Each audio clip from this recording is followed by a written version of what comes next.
চিচিঙ্গে বা হোপার রেসিপিটি সকালে বা রাতে রুটির সাথে, দুপুরে ভাতের সাথে খুবই খেতে ভালো লাগবে। রেসিপিটি কি করে নেওয়া যায় দেখা যাক। নমস্কার বন্ধুরা, মায়ের মামুনির রান্নাঘরে সবাইকে স্বাগত। আজকে আবার একটা নতুন রেসিপি নিয়ে আপনাদের কাছে ফিরে এসেছি।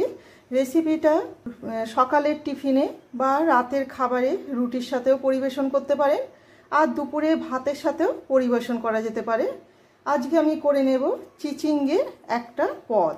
আমি চিচিঙ্গে এইভাবে গোল করে কেটে নিয়েছি। দেখুন, এই ধরনের চিচিঙ্গে অনেকে আবার হোপাও বলে থাকেন।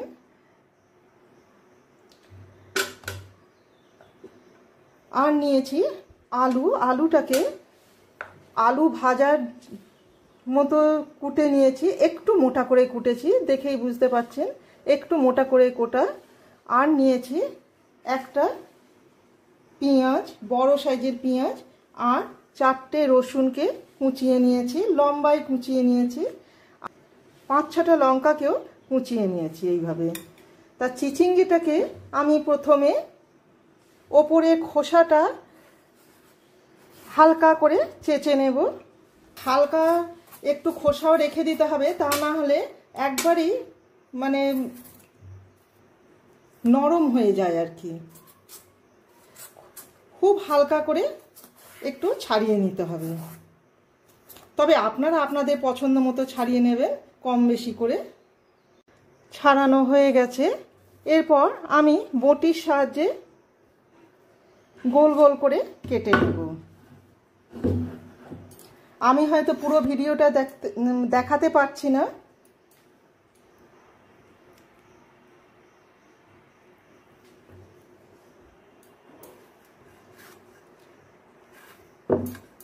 এইভাবে গোল গোল করে কেটে নেব।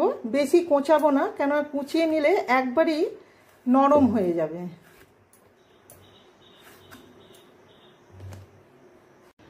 গ্যাসে কড়া বসিয়ে গ্যাসটাকে অন করে দিয়ে কড়াতে 1.5 টেবিল চামচ সর্ষের তেল দিয়ে দিলাম। তেলের পরিমাণটা আপনারা আপনাদের পছন্দ মতো দেবেন। দিয়ে দিলাম একটা শুকনো লঙ্কা। এরপর দিয়ে দেব কুচিয়ে নেওয়া পেঁয়াজ আর রসুন।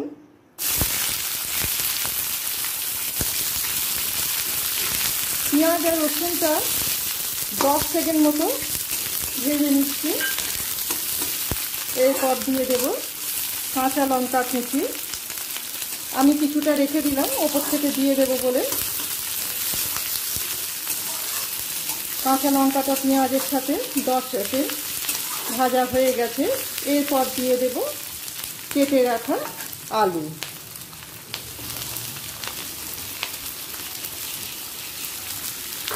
আলুটাকেও পেঁয়াজের সাথে হালকা ভেজে নেব। আলুটা হালকা লাল করে ভাজা হয়ে গেছে। এরপর দিয়ে দেব পরিমাণ মতো লবণ, 1/2 চামচ হলুদ। লবণ আর হলুদটা আলুর সাথে ভালো করে মিশিয়ে নেব। খুবই কম উপকরণ দিয়ে চিচিঙ্গে বা হোপার এই পদটি রান্না করে নেওয়া যায়। নুন হলুদটা আলুর সাথে মেশানো হয়ে গেছে। এরপর দিয়ে দেব গোল করে কেটে নেওয়া চিচিঙ্গে।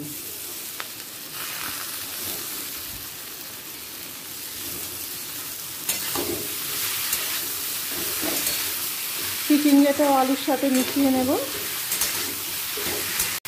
বাকি চিচিঙ্গেগুলো দিয়ে দিলাম। আলুর সাথে চিচিঙ্গেটা মেশানো হয়ে গেছে। এরপর ঢাকা দিয়ে সেদ্ধ হতে দেব। গ্যাসের ফ্লেমটাকে মিডিয়ামে করে দিলাম। চিচিঙ্গের জলেতেই চিচিঙ্গেটা সেদ্ধ হবে। সেদ্ধটা কত দূর হলো দেখে নেব। দেখুন কতটা জল বেরিয়েছে। জল বেরিয়ে পুরোটাই সুন্দর সেদ্ধ হয়ে গেছে, আলুও সেদ্ধ হয়ে গেছে। এরপর জলটাকে পুরো শুকিয়ে নেব। গ্যাসের ফ্লেমটাকে আবারও মিডিয়াম টু হাইয়ে করে দিলাম।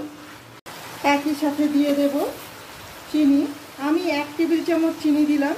চিনির পরিমাণটা আপনারা আপনাদের পছন্দ মতো দেবেন। এতে একটু ঝাল ঝাল মিষ্টি মিষ্টি খেতে বেশ খুবই ভালো লাগে। দিয়ে দেব একটু ঝাল লাল লঙ্কার গুঁড়ো।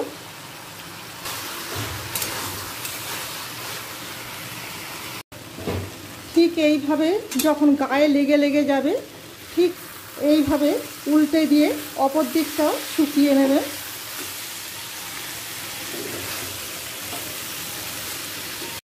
দেখুন শুকিয়ে কতটুকুতে চলে এসছে। এরপর অন্য পাত্রে তুলে নেব।